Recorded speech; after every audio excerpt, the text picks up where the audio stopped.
কিছুদিন আগে প্রকাশিত ফোর্বস বিলিনিয়ারের তালিকায় সেরা ধনী হয়েছেন আমাজনের প্রতিষ্ঠাতা জেফ বেজোস।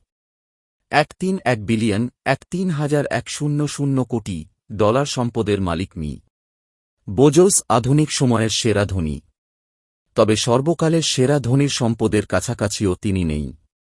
সেই খেতাবের মালিক মানসা মুসা। ১৪ শতকে পশ্চিম আফ্রিকার এই মুসলিম শাসক এতটাই ধনী ছিলেন যে তার দানশীলতার কারণে একটি পুরো দেশের অর্থনীতিতে পর্যন্ত ধস নেমেছিল।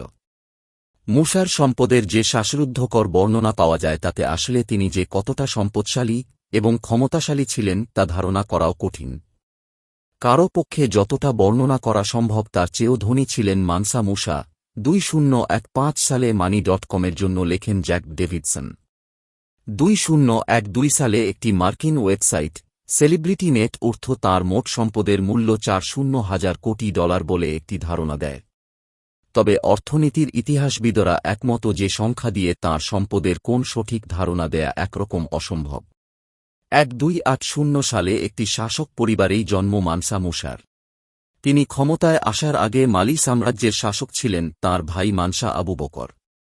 1312 খ্রিস্টাব্দে আবু বকর সিংহাসন ত্যাগ করে একটি অভিযানে বের হন। চতুর্দশ শতকের সিরীয় ইতিহাসবিদ শিহাব আলুমারির বর্ণনা অনুযায়ী আটলান্টিক মহাসাগর এবং তার ওপারে কি আছে তা নিয়ে মারাত্মক কৌতূহলী ছিলেন আবু বকর। বলা হয় 2000 জাহাজ এবং হাজার হাজার পুরুষ, নারী এবং দাসদাসী নিয়ে সমুদ্রে পাড়ি জমান তিনি এবং এরপর আর কখনো ফিরে আসেননি। প্রয়াত মার্কিন ইতিহাসবিদ আইভান ভ্যান সার্টিমার মতো অনেকেই মনে করেন আবু বকর শেষ পর্যন্ত দক্ষিণ আমেরিকায় পৌঁছতে পেরেছিলেন, যদিও এর কোন প্রমাণ নেই। যাই হোক, উত্তরাধিকার সূত্রে ভাইয়ের ফেলে যাওয়া রাজত্বের শাসনভার নেন মানসা মুসা। তাঁর শাসনামলে মালি রাজত্বের আকার বাড়তে থাকে। তিনি তার রাজত্বে আরও 2-4টি শহর যুক্ত করেন, যার একটি ছিল টিম্বাকটু। তাঁর রাজত্ব বিস্তৃত ছিল 2,000 মাইল জুড়ে, আটলান্টিক মহাসাগর থেকে শুরু করে বর্তমান নিজার, সেনেগাল, মৌরিতানিয়া, মালি, বুর্কিনা ফাসো, গাম্বিয়া, গিনিবিসাউ, গিনি এবং আইভরি কোস্টের বড় অংশ ছিল তার রাজত্বে।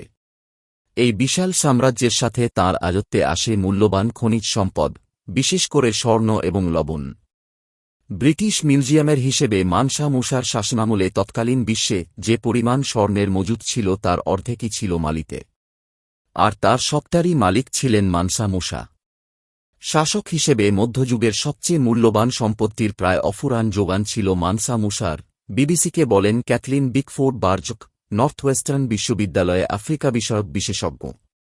বড় বাণিজ্যিক কেন্দ্রগুলো তার সাম্রাজ্যে স্বর্ণ এবং অন্যান্য পণ্যের ব্যবসা করত। সেই বাণিজ্য থেকে আরও সম্পদশালী হয়ে ওঠেন মানসা মুসা। মালি সাম্রাজ্যে স্বর্ণের বিশাল মজুদ থাকলেও এই রাজত্ব বহির্বিশ্বে অতটা পরিচিত ছিল না। তবে ধর্মপ্রাণ মুসলিম মানসা মুসা যখন সাহারা মরু এবং মিশর পার হয়ে মক্কায় হজ পালনের উদ্দেশ্যে যাওয়ার সিদ্ধান্ত নিলেন, তখনই সেই অবস্থার পরিবর্তন হতে শুরু করল। বলা হয় 6,000 মানুষের একটি দল নিয়ে মালি ত্যাগ করেন মুসা। তার সেই দলে ছিলেন সম্পূর্ণ মন্ত্রী পরিষদ, কর্মকর্তারা, সৈনিক, কবি, ব্যবসায়ী, উটচালক এবং 1,2,000 দাসদাসী। একই সাথে খাবারের জন্য ছিল ছাগল এবং ভেড়ার এক বিশাল বহর। মরুর বুক দিয়ে যেন একটি শহর চলছিল, যে শহরের এমনকি একজন দাসের গায়েও স্বর্ণখচিত পারস্যের সিল্কের জামা। শহরের সাথে চলছিল শত উটের আরেকটি বহর, যার প্রতিটির পিঠে শতশের খাঁটি স্বর্ণ। দেখার মতো দৃশ্য ছিল সেটি। সেই দেখার মতো মানুষ পাওয়া গেল যখন পুরো ক্যারাভানটি কায়রোতে পৌঁছল। কায়রোতে মানসা মুসার ভ্রমণ সেখানকার বাসিন্দাদের মনে এতটাই দাগ কেটেছিল যে তাঁর ভ্রমণের 1-2 বছর পর যখন আলুমারি শহরটিতে যান, তখনও মানুষের মুখে মুখে ছিল মানসা মুসার স্তুতিবাক্য। কায়রোতে 3 মাস অবস্থানের সময় তিনি যে হারে মানুষকে স্বর্ণ দান করেছেন তাতে পরবর্তী 100 বছর ওই পুরো অঞ্চলে স্বর্ণের দাম তলানিতে গিয়ে পৌঁছায়, অর্থনীতি ভেঙে পড়ে। যুক্তরাষ্ট্রভিত্তিক প্রযুক্তি প্রতিষ্ঠান smartasset.com-এর এক হিসেবে মানসা মুসার মক্কা যাত্রার ফলে স্বর্ণের যে অবমূল্যায়ন হয় তাতে পুরো মধ্যপ্রাচ্যে তৎকালীন সময়ে 150 কোটি ডলারের অর্থনৈতিক ক্ষতি হয়েছিল। ফেরার পথে আবারও মিশর পার হন মানসা মুসা। অনেকের মতে যে সময় দেশটির অর্থনীতিকে সাহায্য করার চেষ্টা করেন তিনি। চড়া সুদে তিনি বেশ কিছু স্বর্ণ ধার করে সেগুলো তিনি বাজার থেকে তুলে নেন। আবার অনেকে বলেন তিনি এত বেশি খরচ করেন যে তাঁর স্বর্ণ শেষ হয়ে যায়। লন্ডনে স্কুল অফ আফ্রিকান এবং ওরিয়েন্টাল স্টাডিজের লুসি ডুরান বলেন, মালির চারণকবি, যারা কিনা গানের সুরে ইতিহাস বর্ণনা করতেন, তারা মানসা মুসার প্রতি ক্ষিপ্ত হয়ে ওঠেন। তিনি মালির এত বেশি স্বর্ণ দান খরাত করেন যে তারা, চারণকবিরা, তাদের গানে মানসা মুসার প্রশংসা করেন না। কারণ তারা মনে করেন তিনি দেশটির সম্পদ বিদেশের মাটিতে নষ্ট করেছেন। মানসা মুসা তার তীর্থযাত্রায় যে প্রচুর পরিমাণ স্বর্ণ খরচ অথবা নষ্ট করেছেন তাতে কোন সন্দেহ নেই। তবে তার এই অতি দানশীলতাই তাকে বিশ্বের নজরে এনে দেয়। মানসা মুসা আক্ষরিক অর্থেই মালি এবং নিজেকে বিশ্বের মানচিত্রে স্থান করে দেন। 1375 সালের একটি কাতালান মানচিত্রে টিম্বাকটুর ওপরে একজন আফ্রিকান রাজাকে স্বর্ণের টুকরো হাতে বসে থাকার ছবি দেখা যায়। তিনিই মানসা মুসা।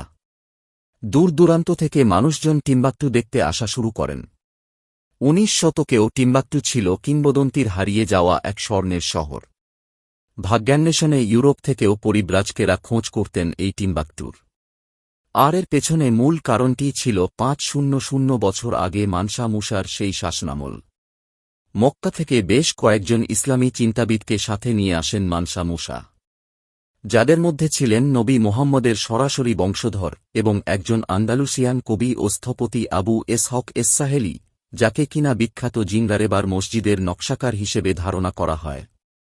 মানসা মুসা সেই কবিকে পারিশ্রমিক হিসেবে 200 কেজি স্বর্ণ দিয়েছিলেন বলে কথিত আছে, যার বর্তমান বাজার মূল্য $2 লক্ষ মার্কিন। শিল্প এবং স্থাপনায় উৎসাহ দেয়ার পাশাপাশি তিনি সাহিত্যক্ষেত্রে অনুপ্রেরণা দেন, স্কুল, লাইব্রেরি এবং মসজিদ তৈরিতে অর্থ দান করেন। অল্প সময়ের মধ্যেই টিম্বাকটু হয়ে ওঠে শিক্ষার কেন্দ্র এবং সারা বিশ্ব থেকে মানুষজন সেখানে পড়তে আসা শুরু করে, যা পরবর্তীতে পরিচিত হয় সাঙ্কুর বিশ্ববিদ্যালয় নামে। ধনী সেই রাজাকে পশ্চিম আফ্রিকায় শিক্ষার প্রসারের অগ্রদূত হিসেবে বিবেচনা করা হয়, যদিও সেই সাম্রাজ্যের বাইরে তার সেই গল্প খুব কম মানুষই জানতে পেরেছিলেন। দ্বিতীয় বিশ্বযুদ্ধের সময়কার ব্রিটেনের প্রধানমন্ত্রী উইনস্টন চার্চিল বলেছিলেন, ইতিহাস লেখে বিজয়রা। 1337 সালে 5-7 বছর বয়সে মানসা মুসার মৃত্যুর পর তার ছেলেরা আর সেই সাম্রাজ্য ধরে রাখতে পারেনি। ছোট রাজ্যগুলো একে একে বেরিয়ে যেতে থাকে এবং একসময় পুরো সাম্রাজ্য ধসে পড়ে।